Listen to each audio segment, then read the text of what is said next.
یہ اللہ معاف نہیں فرمائے گا. باقی جتنے اگر تم یہی حسن ظن اللہ کی طرف رکھو کہ وہ ذات معاف کرنے والی ہے, تواب رحیم ہے, غفور الرحیم ہے, غفار ہے, تو یہ دیکھیں اس کی جو صفتیں, بہت زیادہ بخشش کرنے والا, بہت زیادہ معاف کرنے والا, بہت زیادہ رحمت کرنے والا, یہ اس کے اسماء حسنہ ہے. اس کی تلقین بھی کی گئی سے تم بار بار اس کا ذکر کرو, ان ناموں کے ساتھ ذکر کرو, اسے یاد کرو, تو یہی حسن ظن اللہ تعالیٰ کے اس ساتھ. بات کی تھوڑی سی وضاحت ہم چاہیں گے کہ ہر انسان کا جو اللہ تبارک و تعالیٰ کی طرف سے جو معاملہ ہے وہ اس کے ظن اور گمان کے مطابق ہے. بالکل ایسی اس کی تھوڑی سی ہم چاہیں گے کہ یہ اس لیے کہ دیکھیے جو شعوری زندگی ہے, اور اللہ تعالیٰ نے انسان کو عقل اور شعور دیا ہے, اور عقل و شعور کے اندر بھی تفاوت ہے. فرمایا وفوق کل ذی علم علیم, ہر علم والے پر ایک اعلیٰ علم والا موجود ہے. بالکل موجود. وما اوتیتم من العلم الا قلیلا, لوگوں کو بہت تھوڑا علم دیا گیا ہے. اب جتنا اللہ تعالیٰ کی حقانیت ایک سائنسدان ہے اس کا اللہ تعالیٰ کے بارے میں جو یقین اور ایقان ہے, کیونکہ وہ تجربات سے اس کائنات کی طرف ہر روز ریسرچ کر رہا ہے, جی ہاں, وہ اس کے اندر چاند ستارے رات دن اسے سب سائنسی طور پہ پتہ ہیں, تو وہ حقیقت وہ جانتا ہے.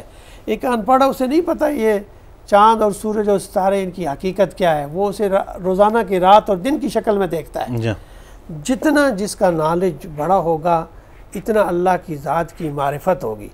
اس لیے اسلامی علوم کی جو تعریف کی گئی ہے یا علم کی جو تعریف کی ہے, یعنی ہمارے ہاں علم یہ نہیں ہے کہ دین اور دنیا کا, علم کی تعریف علماء نے یہ کی ہے کہ العلم معرفت الاشیاء کما ہے. علم کا معنی یہ ہے کہ حقیقت کی معرفت, ماشاءاللہ, اسے علم کہا گیا ہے. واجب. اور حقیقت کیا ہے؟ سب سے بڑی حقیقت اللہ تعالیٰ کی ذات ہے. بالکل. جس نے یعنی اللہ کی ذات کو پہچان لیا اس نے پورا علم حاصل کر لیا. اور علم کے مقاصد بھی یہی ہیں کہ اللہ تعالیٰ کی ذات کی معرفت. تو بالکل آپ نے بجا فرمایا ہے کہ انسان کا جتنا علم ہے, جتنا اس کا تجربہ ہے, اسی ذات کی طرح اللہ کی طرح وہ اللہ کی طرح اس نے ظن رکھتا ہے, اس کی ذات کو پہچانتا ہے. ایک ان پڑھ آدمی ہے اور اس کا اپنا ایک پہچان ہے. حدیث شریف آتا ہے کہ ایک بدو صحابی حضور صلی اللہ علیہ وسلم کے پاس آئے, جی, تو حضور سے کچھ سوالات کیے, آپ نے ان کے جوابات دیے, اور ان کا گفتگو کا انداز ایسا تھا کہ وہ سخت لہجے میں بات کر رہا تھا. تو حضور بڑی مسکرا کے ان کے ساتھ جواب دیتے رہے, اور جب جواب دے سکے تو کہنے لگے کہ آپ نے فرمایا کہ یا رسول اللہ, آپ نے بالکل سچ فرمایا. اب میں ایسا کروں گا کہ اس میں سے کسی نہ کم کروں گا نہ زیادہ کروں گا, جو آپ نے بتایا نا اسی پر عمل کروں گا. اب آپ میرے لیے دعا فرما دیں کہ اللہ تعالیٰ مجھے معاف کر دے اور مجھ کے علاوہ کسی اور کو نہ کرے. اچھا, حضور صلی اللہ علیہ وسلم مسکرا فرمایا کہ اے بدو, کہ اللہ کی جو رحمت ہے یہ صرف تیرے لیے خاص نہیں ہے, یہ پوری انسانیت کے لیے. اب اس کا جو ذہن تھا نا اللہ تعالیٰ کے بارے میں, وہ یہی تھا کہ وہ سمجھتا تھا کہ وہ ذات صرف میرے لیے ہے, وہ محدود اس نے سوچا. جب آپ نے اس کی بات بتا دی کہ یہ ذات اتنی عظیم ذات ہے جو زمین و آسمان کا مالک ہے, بنانے والا ہے, اس کی رحمت تو سب پر ہے, وہ صرف تیرے لیے نہیں ہے, سب کے لیے ہے. تو اس طرح جو ایک بچے کا ذہن, ایک اپنا, ایک پڑھے لکھے کا اپنا, ایک دیہاتی کا ایک اپنا اللہ تعالیٰ کے بارے میں جو ظن اور گمان ہے, اس لیے ہمیں یہ کہا گیا کہ علم جو ہے نا وہ معرفت خداوندی کا سب سے بڑا ذریعہ ہے. اس لیے مسلمان کو یہ کہا گیا کہ وہ سب کچھ ہو سکتا ہے لیکن جاہل نہیں ہو سکتا. مسلمان کے یہ کہا گیا ہے کہ وہ علم سے راستہ ہوتا ہے, اس لیے یہ بنیاد ہے. اور علم ہی جو ہے نا, یہ جتنی بھی معاشرتی برائیاں جیسے ہم کہتے ہیں غیبت ہے, بہتان ہے اور بدگمانی ہے, یہ معاشرتی برائیاں ہیں. جتنا آپ کا نالج اور بصیرت اور اخلاق اعلیٰ ہوگا, خود بخود یہ برائیاں ختم ہو جائیں. اچھا ڈاکٹر صاحب, اس برائی کے بارے میں ہم یہ بھی جاننا چاہیں گے, جو غیبت ہے یا بدگمانی ہے, یہ گناہوں میں کہاں پہ سٹینڈ کرتے ہیں؟ ہمیں نماز کا پتہ ہے کہ اگر نہیں پڑھیں یہ گناہ کبیرہ ہے. یہ حج کے بارے میں کہ آپ استطاعت رکھتے ہیں, یہ جو غیبت اور بدگمانی ہے یہ چھوٹے گناہوں میں شمار ہوتے ہیں یا بڑے گناہوں میں؟ یہ بہت بڑے گناہ ہیں. فقہاء نے اس پر لکھا ہے کہ دیکھیں نا, اس کے اندر غیبت ہے, فرمایا کہ غیبت خود بھی بچو, دوسروں بھی بچنے کی تلقین کرو, اور جو کثرت غیبت جو کرتا ہے اس پر کوڑے مارے جائیں. تعزیری سزا رکھی گئی ہے, تعزیر رکھی ہے. تعزیر سے مراد یہ ہوتا ہے کہ ریاست کا حکمران یا متعلقہ امیر یا اس ریاست کا یا اس ضلع کا جو بھی ایڈمنسٹریٹر ہے, جس کے بعد قانون ہے, قاضی ہے, اس تک یہ شکایت پہنچے کہ یہ آدمی دوسروں کی عزت کے ساتھ کھیلتا ہے اور شہادتیں موجود ہو جائیں تو اسے قید کیا جائے یا اسے جو بھی سزا دی جائے صحیح۔ وہ تعزیری سزا ہے۔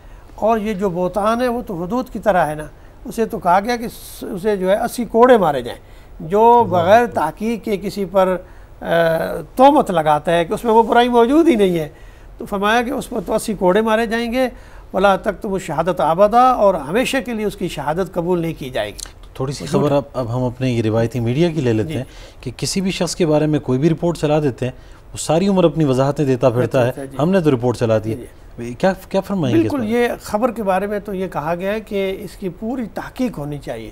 خبر کا قرآن نے یہ ہو گیا، اگر تمہارے پاس کوئی فاسق خبر لائے فتبینوا، خوب چھان لو، پوری تحقیق کر لو، ایسا نہ ہو کہ اس کی وجہ سے تم جہالت میں مبتلا ہو جاؤ اور آپس میں قتل و غارت شروع کر دو۔ دیکھیے نا، معاشرے میں جھوٹی خبر کے کتنے بڑے نقصانات ہوتے ہیں کہ پورا معاشرہ جو ہے اس برائی میں پھیل جاتا ہے، اور ایک شخصیت کی ذات مجروح ہوتی ہے، اور سب سے بڑھ کر کوئی ایسی جھوٹی خبر ہے جس پہ کہ معاشرے پر اثرات ہو سکتے ہیں، اس کا کتنا نقصان ہوگا۔ یعنی اگر اب ہمارے ملک کے سربراہ کے بارے میں یا حکمران کے بارے میں یا کسی بڑی شخصیت جو معتبر ہے اس کے بارے میں اس کی عزت آپ اچھال دیں گے تو کس قدر نقصان ہوگا، اس کے کتنے فالوور جاننے والے اور اس سے محبت کرنے والے، ان کے دلوں کو کیا تکلیف پہنچے گی۔ تو اس لیے فرمایا گیا کہ کوئی ایسی بات جو بغیر تحقیق کے ہو وہ کسی کے بارے میں نہیں کہنی چاہیے۔ بالکل صحیح۔ ڈاکٹر صاحب، ہم تو پردہ پوشی کر لیں اور کرنا بھی چاہیے کہ آپ کسی کا عیب چھپا لیں، یہ انسان خود برے اعمال کی وجہ سے کس حد تک اپنے چہرے اور اپنی وضاحت سے خود آشکار اور ظاہر ہو جاتا ہے؟ آپ نے بہت ہی دلچسپ سوال کیا۔ حقیقت ہے، اس سے بھی بڑھ کر ایک مسئلہ میں آپ سے ذکر کروں کہ کئی اسے سخت ناپسندیدہ قرار دی گئی حدیث میں کہ بعض لوگ برائی کرتے ہیں اور خود اپنی برائی کی خود تشہیر کرتے ہیں۔ اللہ اکبر۔ یعنی کوئی شراب پی ہوگا تو بتائے گا کہ میں نے آج یہ پیا ہے، ایک آدمی نے برا عمل کیا اور لوگوں کو بتا رہے گا کہ میں یہ برا عمل کیا، فخر محسوس کرے گا اس پہ۔ اس سے دیکھیے اتنے لوگ اس نے گواہ پیدا کر لیے، جب اپنا اللہ اس پہ پردہ ڈال رہا تھا، اللہ نے یعنی کسی نے تمہاری برائی نہیں دیکھی اور اللہ نے تم پر پردہ ڈالا ہے، اب آپ اپنی پردہ داری کی خود ہی جو ہے وہ لوگوں تک پردہ چاک کر رہے ہیں، تو آپ اتنے لوگوں کو گناہوں میں شریک اپنا شہادت کا گواہ بنا لیا۔ کل قیامت کے دن جو کرام الکاتبین لکھ رہے ہیں وہ تو لکھ رہے ہیں، اور جب آپ کے ہاتھ اور گواہی دیں گے، ہاتھ اور پاؤں گواہی دیں گے، تو ساتھ وہ لوگ بھی گواہی دے دیں گے، برا آدمی، اور خود آپ نے بیان ذکر کر دیا، تو اب وہ لوگ آپ کے بارے میں کلمہ خیر تو نہیں کہیں گے نا، انہیں تو تصدیق ہو گئی، آپ نے خود اقرار کیا اس بات کا کہ میں نے یہ برائی کی ہے۔ اس لیے سب سے برے لوگ وہ ہیں، حدیث میں آتا ہے، جو اپنی برائی کی خود تشہیر کرتے ہیں۔ اللہ اکبر۔ تو یہ عمل بھی ہم دیکھ رہے ہیں، جہالت کی انتہا ہے کہ لوگ جو ہے ایک برا عمل بھی کرتے ہیں اور پھر اس کی معاشرے میں تشہیر بھی کرتے ہیں۔ کیا کرنا ہوگا اس معاشرے میں؟ ہم اگر اپنے ملک کی بات کریں تو اس میں تو یہ عیب ہی نہیں سمجھا جاتا۔ پہلی بات تو یہ ہے کہ ہم اس کو برائی، آپ کے ساتھ میں 3 لوگ بیٹھے ہیں، جیسے تیسرا آدمی اٹھے گا 2 لوگ اس کے بارے میں بات کرنا شروع کر دیں گے۔ بہرحال یہ ایک ایسی معاشرتی اور اخلاقی برائی ہے جسے ہر حال میں کوشش کرنی چاہیے، اور ظاہر ہے کہ ایک ہم عادت ڈالیں، کوشش کریں کہ دوسروں کو عیبوں کے پیچھے نہ جائیں، اور اس سے یہ گمان کر کے اگر انسان سب سے پہلے اپنے بارے میں یہ سوچ لے کہ میں دوسروں کے عیب بیان کرتا ہوں، مجھ میں اپنے کتنے عیب ہیں، مجھ میں کتنی برائیاں ہیں، مجھ میں کتنی اخلاقی کمزوریاں ہیں، وہ اپنی طرف اگر ایک نظر اٹھا کے دیکھے تو میرا خیال ہے کہ یہ ایک بہت بڑا ذریعہ ہے، بہت بڑا طریقہ ہے تربیت کا، کہ بہت ساری برائیوں سے وہ دوسروں کی جو غیبت کرتا ہے، بہتان بدگمانی کرتا ہے، اس طرح وہ خود بخود بچ جائے گا۔ اور میرے خیال ہے کہ یہی ہمارے صوفیاء نے ہمیں بتایا ہے، اور فقہاء نے یہ بات کی ہے، محدثین نے یہ بات رکھی ہے کہ سب سے پہلے اپنے عیب کی طرف دیکھو، اور جب اپنے عیبوں پر تمہیں اس کا علم ہے تو پھر تم دوسروں کے عیبوں کے بارے میں تم ذکر نہیں کرو گے۔ ایسا کیا عمل کیا جائے ڈاکٹر صاحب کہ اپنے عیبوں سے ہی انسان کو فرصت نہ ملے ان کو درست کرنے کے حوالے سے؟ کیا ایسا عمل ہو کہ ہم اپنے عیبوں پہ ہی متوجہ رہیں؟ اس میں سب سے ہمیں حدیث شریف میں آتا ہے کہ کثرت سے اللہ تعالیٰ کا ذکر کرنا، پھر آقا دو جہاں صلی اللہ علیہ وآلہ وسلم پر درود و سلام بھیجنا۔ میں ایک دلچسپ بات آپ کو بتاؤں، امام سخاوی رحمۃ اللہ علیہ کی ایک کتاب ہے القول البدیع، جو رسول اللہ صلی اللہ علیہ وسلم کے بارے میں جو درود شریف ہے ان پر مبنی ہے۔ آپ نے بہت سارے درود شریف جمع کیے ہیں، اور جو آپ نے خود بتائیں کہ مجھ پر درود و سلام بھیجنا ہو تو کس طرح بھیجا جائے، ان سیغوں کے ساتھ وہ عبارت، وہ الفاظ آپ نے خود بیان فرمائے۔ تو امام سخاوی لکھتے ہیں کہ درود شریف کے بہت سارے فضائل ہیں، تو ایک فضیلت اور ایک فائدہ انہوں نے یہ لکھا ہے کہ اگر تم چاہتے ہو کہ تم غیبت سے خود بھی بچ جاؤ اور دوسرے بھی تمہارے بارے میں غیبت نہ کریں، تو تم کثرت کے ساتھ درود شریف پڑھا کرو۔ ماشاءاللہ ماشاءاللہ۔ حضور کی برکت سے اب میں اس کا ایک فائدہ آپ کو بتاؤں۔ جی بسم اللہ۔ جب آپ اللہ کے نبی کا ذکر کرتے ہیں صلی اللہ علیہ وسلم تو فرشتے آپ کی یہ بات آقا دو جہاں صلی اللہ علیہ وسلم تک پہنچاتے ہیں، صلی اللہ اور اس طرح پہنچاتے ہیں کہ یا رسول اللہ صلی اللہ تصور زمان صاحب آپ پر درود و سلام بھیجا ہے، تو آپ کا نام نامی نہیں صرف ہوگا، آپ کے والد گرامی کا نام بھی ہوگا۔ اللہ تصور ابن فلاں نے آپ پر درود و سلام بھیجا ہے، اور یہ اللہ تعالیٰ نے فرشتے مقرر کیے ہوئے ہیں، اور جب آپ روضہ رسول پر درود و سلام بھیجا حضور خود سنتے ہیں۔ ماشاءاللہ۔ تو جب آقا دو جہاں صلی اللہ علیہ وسلم کے پاس ہر روز آپ کی حاضری ہوگی اور پیغام پہنچے گا تو اس کی کتنی برکات ہوں گی، اللہ کتنے فوائد آپ کو ملیں گے۔ تو غیبت کرنے، یعنی امام صاحب نے اپنا ایک نتیجہ نکالا ہے درود شریف کے فضائل میں سے کہ تم چاہتے ہو کہ تم خود بھی غیبت سے بچ جاؤ اور لوگ بھی تمہارے بارے میں غیبت نہ کریں، تم کثرت کے ساتھ درود شریف پڑھو۔ اللہ جب ایک آدمی اللہ کا ذکر کرنا، اور یہ درود شریف تو ایسی دعا ہے نا، مستجاب الدعا، یعنی اللہ تعالیٰ ایسا عمل ہے کہ قبول ہی قبول ہے۔ اللہ تعالیٰ فرمایا کہ ان اللہ و ملائکتہ یصلون علی النبی یا ایھا الذین آمنوا صلوا علیہ وسلم تسلیما، کہ ہے اللہ تعالیٰ اور اس کے فرشتے نبی کریم صلی اللہ علیہ وسلم درود و سلام بھیجتے ہیں، اے ایمان والا تم بھی بھیجو۔ تو یہ تو ایسا عمل ہے نا، اللہ کا ذکر بھی ہو گیا، ذکر رسول بھی ہو گیا، اور ذکر مومنین بھی ہو گیا، اور فرشتوں نے، یعنی سارے اللہ اور اللہ کے فرشتوں کی سنت بھی پوری ہو گئی۔ تو یہ صلحاء کی محفل، اساتذہ کی محفل، اہل علم کی محفل، محدثین کی محفل میں زیادہ سے زیادہ انسان بیٹھے، اور اہل جو اللہ کے نیک بندے ہیں ان کی صحبت میں بیٹھیں گے نا، تو آپ کو دوسروں کی فکر خود بخود ختم ہو جائے۔ سبحان اللہ سبحان اللہ۔ ایک اور میں حدیث کا مفہوم بیان کرتے ہیں، ایک وقفے کی جانب اگر بڑھ کے، اور یہ حدیث پاک ہم چاہیں گے کہ بڑے اطمینان سے آپ سے ہم سنیں، آخری وقفے کی جانب ہم بڑھ رہے ہیں۔ دوستو لوٹ کے آئیں گے تو بڑے دلچسپ مرحلے پہ گفتگو آن پہنچی، ہمارے ساتھ رہیے گا پروگرام نور بصیرت میں۔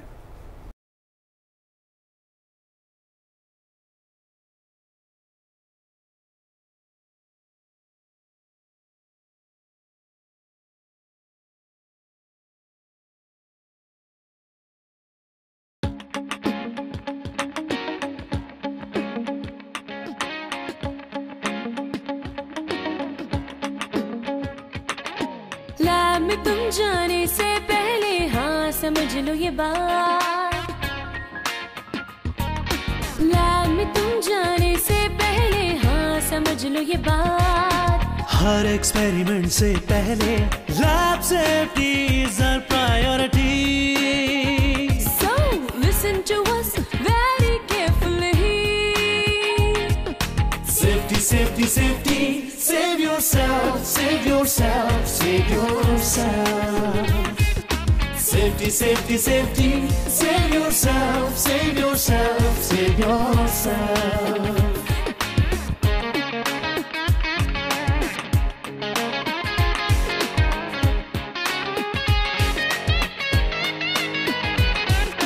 بال باندھو، کاٹن کا سکارف ہو، منع ہے چپل، پہنو تم گوگل، کر دو گر خود سے لو، سدا لیب میں پہنو گلو، کر دو گر خود سے لو، سدا لیب میں پہنو گلو، سدا لیب میں پہنو گلو، safety safety safety, save yourself, save yourself, save yourself. Safety, safety, safety, save yourself, save yourself, save yourself.